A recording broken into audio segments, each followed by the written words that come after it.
Et la halachot. Hazak ou baruch avotay besorot tovot. On est le 2 aujourd'hui dans le mois de Shvat. Je sais qu'on aime bien le numéro 1 parce que c'est Rosh Chodesh, c'est nouveauté.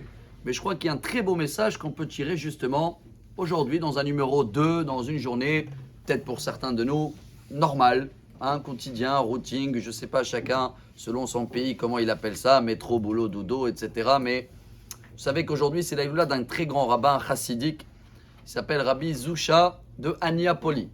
Ils étaient deux frères, Rabbi Zusha et Rabbi Elimelech, et c'était les élèves de Maguid de Mezrich, donc qui était l'élève du Baal Shem Tov. Il est décédé dans l'année 1800. Ça remonte à 222 ans, si vous voulez, selon l'année d'aujourd'hui.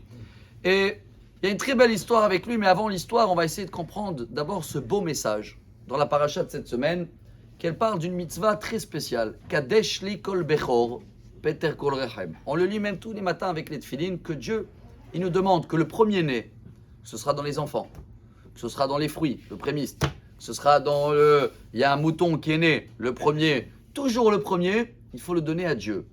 Pour quelle raison? Forcément, ce n'est pas le premier qui est le meilleur. Vous allez bien voir notre histoire, Yitzhak, Yaakov, Yehuda, Yosef, le roi David, Shlomo, ce n'était pas des premiers-nés tout cela. Même dans les animaux, apparemment, le premier-né, ce n'est pas le meilleur. C'est toujours le deuxième et même le troisième. Qu'est-ce qu'il y a de spécial dans le premier-né? Voilà ce qu'on va essayer aujourd'hui de comprendre. C'est un message énorme. Mais ça va nous rendre toutes les journées numéro 2 comme le numéro 1. En fin de compte, Dieu, il veut que chaque jour, on cherche une nouveauté. On cherche à... Chaque chose qui va venir, on démarre la journée avec Modéani. Si tu trouves par force une nouveauté, quelque chose que tu n'as pas l'habitude de faire, et que tu arrives à trouver un petit premier-né dans chaque action dans ta journée, tu vas te rappeler de cette journée beaucoup meilleure et tu vas la vivre meilleure. Il y a des gens, je les connais, ils vont très loin. Tous les vendredis, ils veulent avoir un nouveau vin à table Shabbat. Pourquoi? Il veut une nouveauté. Mais regardez comment c'est beau.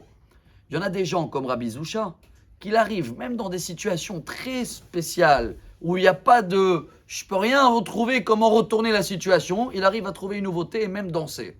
C'est une histoire qu'on a racontée plusieurs fois. Ces deux frères, ils ont fait la galoute. Ils dormaient chaque jour dans un autre endroit. Une fois, ils les ont mis en prison. Ils croyaient qu'ils étaient là comme des espions. Bref, ils se trouvent en Pologne, moins 20, dans une prison où il n'y a même pas 2 mètres carrés. Et toilette, il était au milieu de la toilette. C'était un petit seau, un petit pot. Il fallait faire les besoins dedans. Les deux frères, ils sont là-bas, angoissés. Le Rabbi Elimelech, il dit à son frère, c'est Zaïloula aujourd'hui, frère, c'est la première fois qu'on n'a pas le droit de prier. On ne peut pas prier. Et il commence à pleurer. Et Rabbi Zusha, il réfléchit. D'un coup, il se lève, il commence à danser. Son frère dit, ça va mon frère? Il dit, bien sûr. J'ai trouvé une nouveauté, quelque chose qu'on n'a jamais fait. On va la faire la première fois aujourd'hui. Il a dit, c'est quoi? Il a dit, il y a une halakha que tu n'as pas le droit de prier ou ça sent mauvais. Jusqu'à aujourd'hui, on ne l'a jamais fait.